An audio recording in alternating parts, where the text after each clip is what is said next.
For over 5 decades, the semiconductor industry has relied on Moore's law, believing that shrinking transistors was the key to better chip performance. However, that era is nearing its end due to physical limits, diminishing returns, and economic challenges. Enter Huawei, which has introduced the Tau scaling law, an innovative alternative that focuses not on shrinking transistors but on compressing signal propagation delays across 4 levels: device, circuit, chip, and system. Huawei's ambitious target? Achieving 1.4 nanometer equivalent performance by 2031.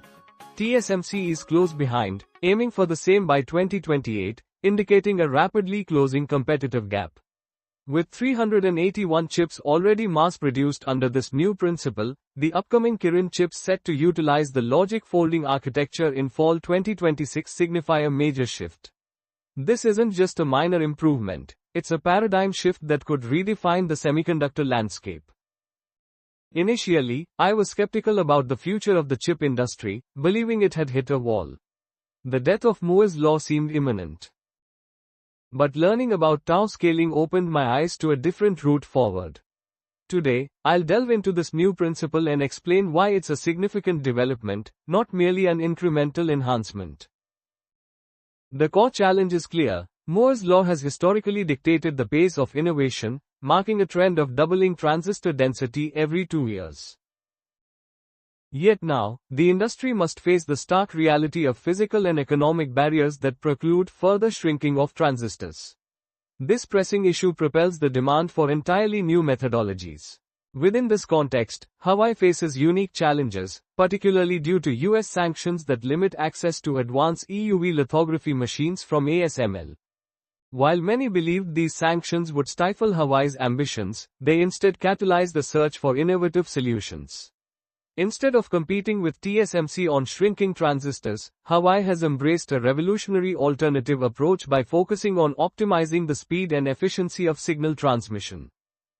Tau scaling law, named after the Greek letter tau, which represents time constants in physics, emphasizes that optimizing task completion time should be the priority, rather than solely the size of transistors.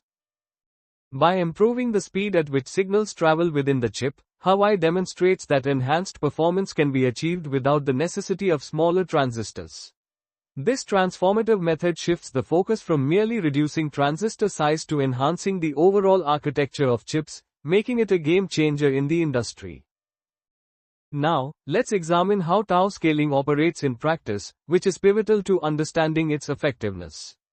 The first level involves optimizing devices and interconnects to minimize resistance and parasitic capacitance. At the circuit level, Huawei employs logic folding architecture, which stacks circuits vertically rather than relying on traditional flat designs, resulting in shorter wiring and faster signal speeds. Moving to the chip level, Huawei integrates software with architectural and silicon co-design for workload-driven control. Finally, at the system level, the unified bus protocol and unified memory addressing significantly reduce communication latency, demonstrating that efficiency at every level is crucial. The remarkable aspect? Huawei has already designed and mass-produced 381 chips using Tau scaling principles across various sectors, including smartphones and AI computing. With the first logic folding chip set to launch soon, this technology is no longer theoretical. It's a tangible reality reshaping the semiconductor industry. Now, let's explore 3 crucial insights that bind this entire discussion together. First, the Moore's law assumption trap is a prevalent mindset among investors who believe Moore's law as the sole trajectory for progress. Huawei's findings unveil a viable alternative, indicating that if Tau scaling succeeds, the entire industry landscape could shift dramatically. Second, the sanctions accelerant pattern reveals how what was meant to hinder the Chinese chip industry catalyzed Huawei's innovation. The same innovation witnessed in the Mate 60 Pro's 7nm chip exemplifies how pressure can unleash breakthroughs. Third, the 3-year gap reality highlights the competitive dynamics at play. With Huawei targeting 1.4 nanometer equivalent performance by 2031 and TSMC aiming for 2028, the difference might seem significant, but in the fast-evolving tech landscape, it is surmountable. The defining question remains, Who will lead this new race? If Huawei successfully redefines it through tau scaling, it may just emerge victorious.